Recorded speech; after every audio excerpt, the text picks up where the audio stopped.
Hey guys, welcome back. And if you were one of the many of us who were watching the Super Bowl, unfortunately, just the other day, you most likely saw this little teaser trailer for Deadpool and Wolverine, which I'm not sure if that's the official title they're going with. I think it might just be Deadpool 3. I don't know, we'll see.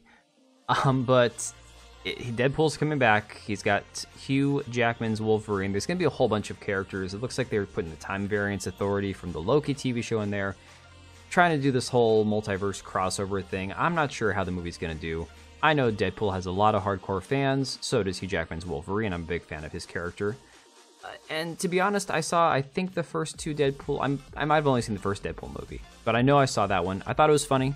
Wasn't my favorite movie ever, but it was definitely an R-rated film. I believe the new one's going to be rated R as well, and that's the only way that it would work.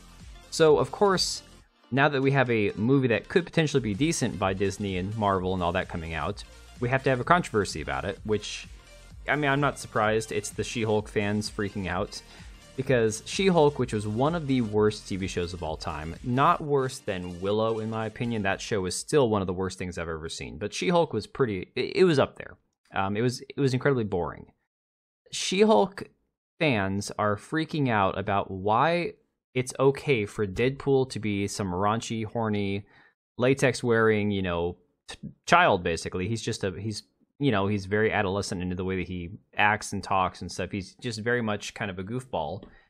And he's perpetually horny, and it's a very raunchy humor. It's raunchy humor in the movie. It's designed to please a certain audience, And this person tweeted out, looking at it from the two characters' perspective, She-Hulk, I'm horny. MCU fans, this is the worst thing that's happened to Western culture. This represents everything wrong with modern media. Tony Stark died for this. Deadpool, I'm horny. MCU fans, ha ha ha, so funny, relatable, the MCU saved. See, the first problem here is MCU fans, well, let's take a step back. People who aren't perpetually online and have to see themselves represented on the screen don't say so relatable. We don't care if we relate with the person's struggles or experiences. We just want to be able to believe that a character is the way that they're supposed to be being portrayed on a screen and be believable.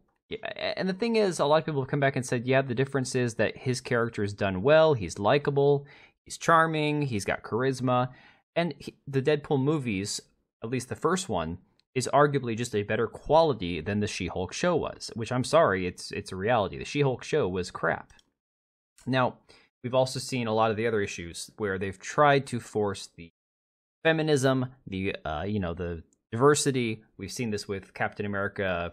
Not Captain America, sorry. Well, we're going to see this with the new Captain America movie with Falcon.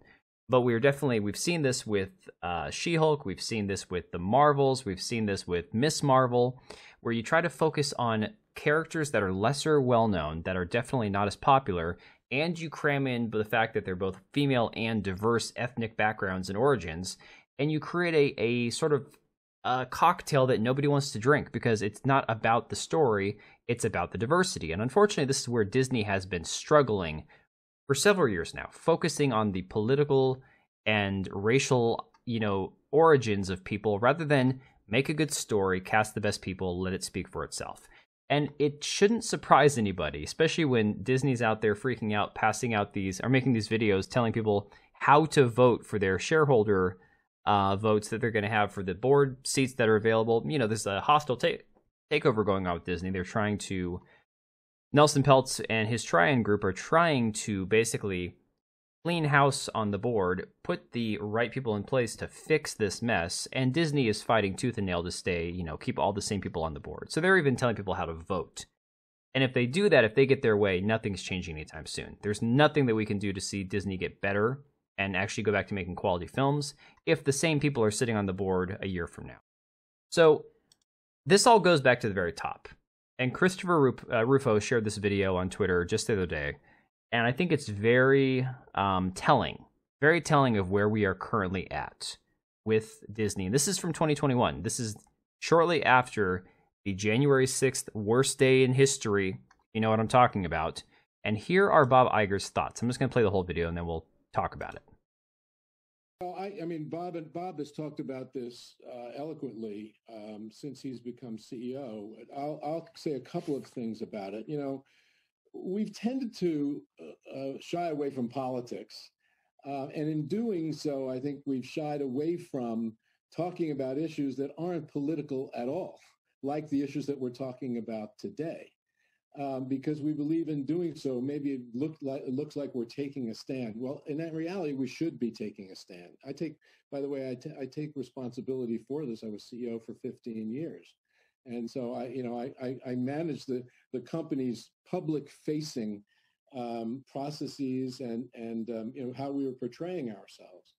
And I think that we have to be less cautious, as Bob, I think, was just alluding to, about such things, and not be concerned. Like just commenting about what happened in Washington last week, that's not political on our part at all. We know that what we saw was fundamentally wrong, and that it was rooted in hatred and disrespect and contempt and intolerance. And we should feel free as a company to comment about that without retribution. And another thing I want to say that I've learned these last 9 to 12 months is, I'm very proud of a lot of the work we've done in terms of diversity and inclusion on screen. When we did Coco, for instance, at Pixar, a great example of that, or Tiana, or of course Black Panther is one of the great examples of that. I allowed those things to make me feel a bit complacent in a sense. It's not that I wanted to be that way, but I thought, wow, we did Black Panther. How great are we? And it caused me to not focus as much as I should have on the culture of the company and the environment and in the voices that were telling those stories, as opposed to just how they were being portrayed on the screen. So basically, again, Bob Iger is patting himself on the back for having a movie with a bunch of black people in it, thinking, yeah, look at what I've done, but I got to do more, because you can always do more, right? This shouldn't surprise anybody. This is the mindset of the people that have been running Disney for years now. When you realize this is the same guy that back in 2019, he was actually doing an interview after discussing the possibility of Georgia banning abortions, said that basically they would have to reconsider being able to film there at all. Why? I don't know. To be honest, I don't care what your opinion is on abortion. The reality is, a state is a state, and if you're filming there, you're doing a job there. It has nothing to do with your own ideology, your personal politics, or your company's politics, or anything. It's just people that can't keep their politics out of their business, and unfortunately, that's where we are with Disney right now, and that's why it is such a mess. But let me know what you think about all this. Let me know down below if you are going to continue even supporting Disney. Again, I'm not watching any of the new movies. I'm not going to go see Deadpool. I don't even have Disney Plus anymore. So let me know what you all think down below, and I'll see you on the next one. And if you made it this far, thank you for watching the video. We do have 2 channels, one for daily uploads, the other one for more of my live streams and hot takes. Links to both are down below, as well as the ability to join as a channel member for as little as $3 a month, and that'll greatly help us out. Much appreciated. We also have links to our Etsy accounts down below, as well as our website. We also have Locals and Subscribestar. If you didn't want to support us on YouTube, you can support us through those. Thanks again for being here, and we will see you on the next one.